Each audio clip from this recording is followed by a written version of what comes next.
درس.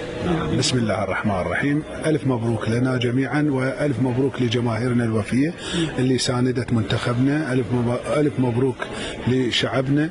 الحقيقة كان فوز مستحق، وأيضا هذا التأهل إن شاء الله إلى نصف النهائي وحجز البطاقة مع اليابان إلى يوم الاثنين إن شاء الله راح تكون أيضا نتيجة إيجابية باتجاه منتخبنا، وهذا ما نأمل. الحقيقة كان أداء جيد ونتيجة أيضا، وكذلك أيضا كان هناك استعداد تام لمنتخبنا الوطني، رغم أنه قد تكون يعني بعض الإخفاق اللي حصل يعني في المباراة الأولى، لكن تم تعويضه ولله الحمد. اليوم احنا الحقيقة يجب أن تكون هناك مساندة لمنتخبنا الأولمبي من كل الإعلام.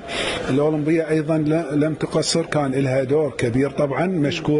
مشكورة الأولمبية على كل ما قدمته لمنتخبنا الأولمبي، وإن شاء الله نأمل صعودنا إلى أولمبياد باريس إن شاء الله. أريد أسألك سؤال، شلون عدتوا لأجواء البطولة رغم أنتم خسرتوا أول خسارة كانت غير متوقعة؟ لا بالعكس، هذه كرة القدم، فوز وخسارة، ونأمل اليوم لما تكون ثقتنا عالية بكادرنا التدريبي وبمنتخبنا الأولمبي، ونعزز ثقته أكثر بعد أنه اليوم حضورنا مع المنتخب كل الأخوة، سواء كان الأخوة من رئيس الاتحاد وأعضاء الاتحاد، كان لهم دور كبير أيضا في دعم المنتخب، وهذا هو الهدف الأساسي اللي نطمح له، وإن شاء الله القادم أفضل.